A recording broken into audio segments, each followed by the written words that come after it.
Kaito Yamamoto, the weakest student in Tensho Academy's history.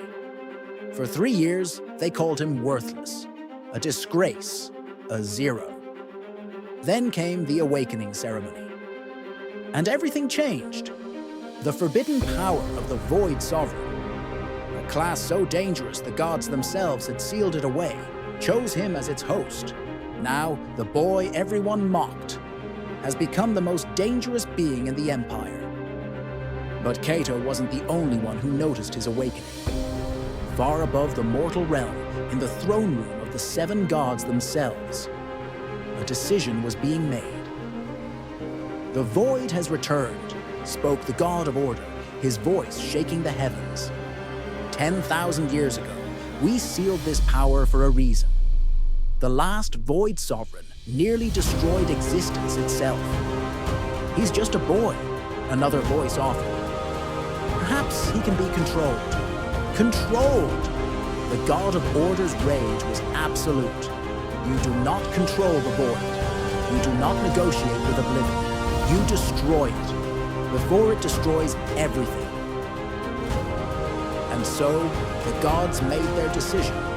They would send their greatest warrior, their undefeated champion, the one who had slain demons, destroyed cursed bloodlines, and ended threats to divine order for over 1,000 years, Seraphiel. His mission was simple: find the boy, kill him, erase the Void from existence, forever. 1 month had passed since the ceremony. 1 month since Kaito's world turned upside down. The Academy hadn't expelled him. They couldn't. His power was too valuable, too dangerous to let loose in the world without guidance. Instead, they isolated him. A special training ground, miles from other students, barrier seals to contain his power, and a teacher who was the only person in the Empire willing to take him on. Grandmaster Yuki, the blind sage, 200 years old, former Supreme Commander of the Imperial Mage Corps, the only living person who had witnessed the last Void Sovereign's destruction. She had come out of retirement for one reason: to teach Kaito control before his power consumed him, or before the gods sent someone to ensure it never got the chance. Your power is not a weapon, Yuki had told him on the first day. It is a universe, infinite, chaotic. And right now, you are a child trying to hold an ocean in your hands. Then teach me how to hold it. I cannot teach you that. The Void answers to no technique, no tradition. You must find your own way. Then why are you here? Yuki smiled, a rare, dangerous smile. To make sure you survive long enough to find it. Progress was slow, agonizing. Every day, Kaito pushed himself to the breaking point. Every night, he collapsed into dreamless exhaustion. But slowly, impossibly, he began to understand. The Void wasn't something to be controlled. It was something to be accepted. On the 32nd day, it happened. For the first time, Kaito created something with his power instead of just releasing it.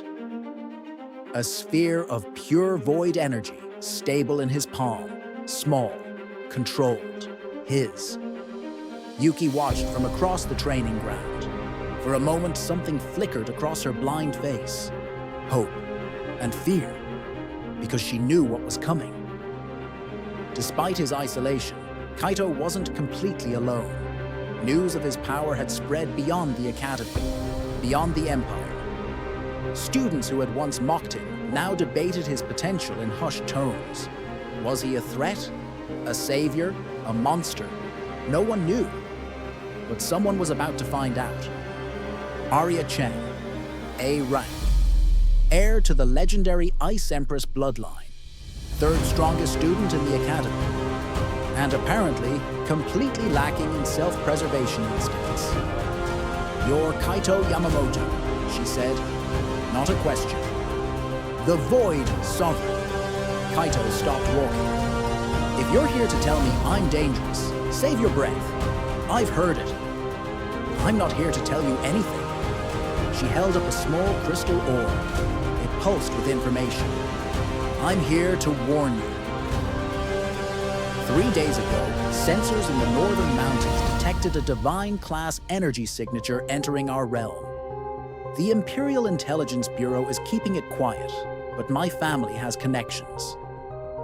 Kaito stared at the image. Something in him, the void, stirred with recognition. What is that?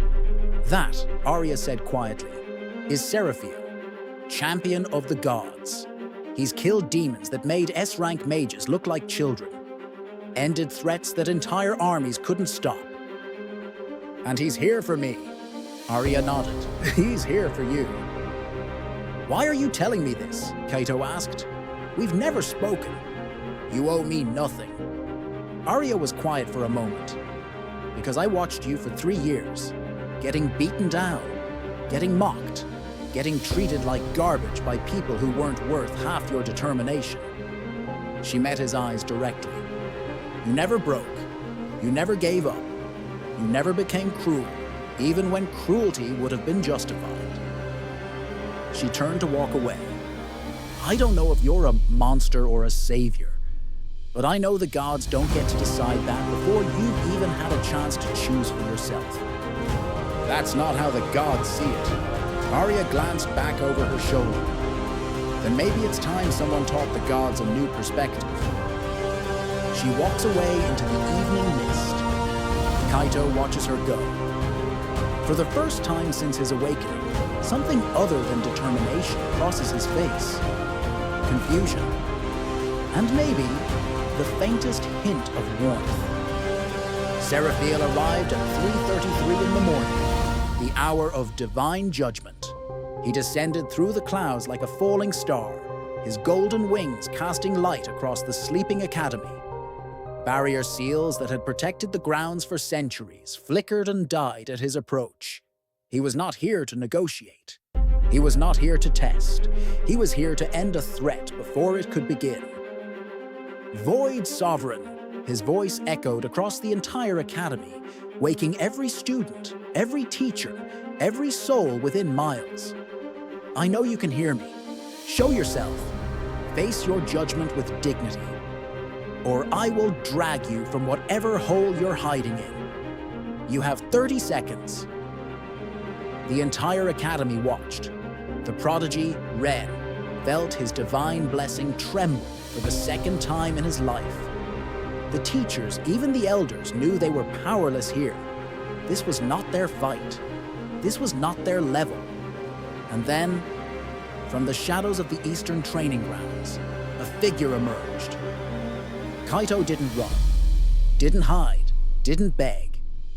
He walked toward the divine champion who had come to kill him with the same calm he'd shown, walking toward every bully who had ever tormented him. Yuki watched from the shadows. She had taught him what she could. Now she could only witness and pray. You are smaller than I expected, Seraphiel said, genuine puzzlement in his ancient voice. Younger.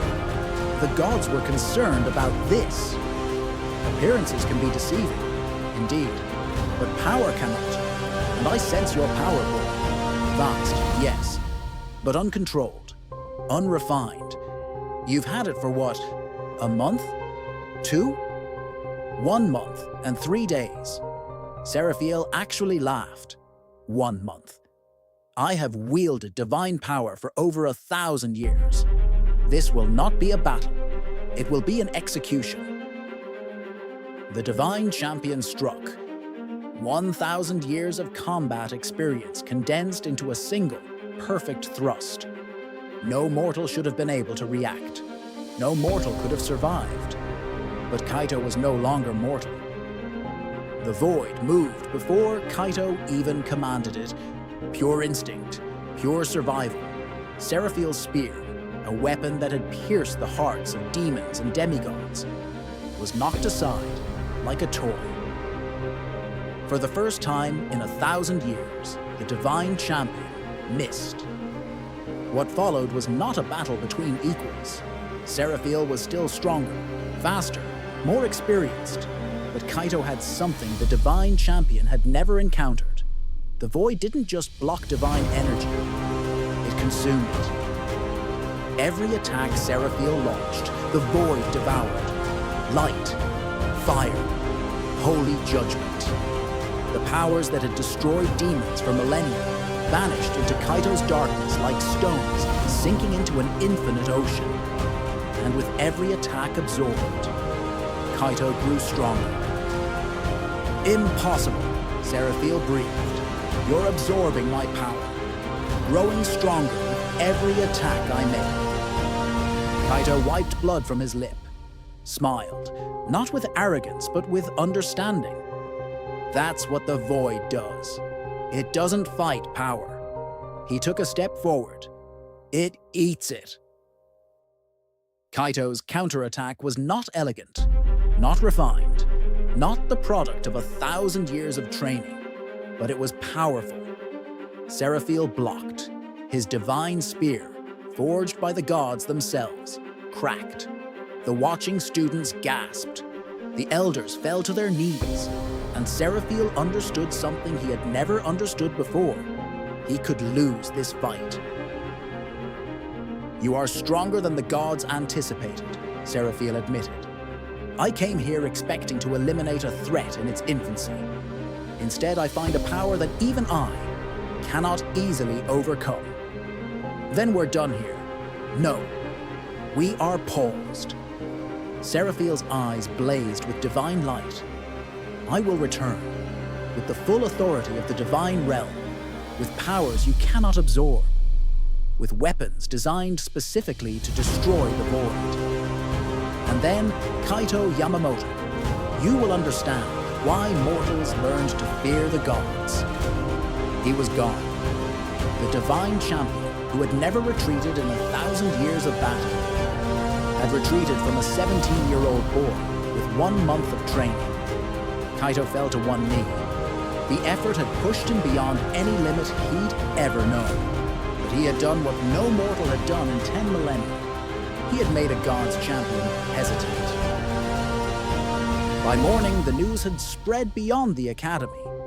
A student had fought a divine champion and survived. Not one. Everyone was clear on that. Seraphiel had chosen to retreat, not been defeated. But survival itself was a victory no one had believed possible. The boy they called Zero had just become the most famous person in the Empire. Ren watched the medical teams carry Kaito away. The divine blessing in his blood. The same blessing that had made him feel chosen, special, superior, had trembled twice now in Kaito's presence. For the first time in his life, Ren Takahashi wondered if he had made a terrible mistake, if perhaps the boy he had mocked and tormented had always been destined for something he couldn't comprehend. Arya had watched the battle from her dormitory window, every attack, every deflection, every impossible moment. She had warned him about Seraphiel, expecting she didn't know what. Maybe for him to run, to hide, to seek help. Instead, he had walked toward a god's champion with the same calm he'd shown walking toward her. Interesting, she whispered to herself. Very, very interesting. But Yuki's thoughts were darker. She knew what Seraphiel's retreat meant. The gods would not send a single champion again. They would send armies. They would send weapons designed to destroy the void itself. They would send horrors that made Seraphiel look like a gentle warning. And Kaito, powerful as he was becoming, had months of training against millennia of divine warfare. The boy had won a battle. The war was just beginning.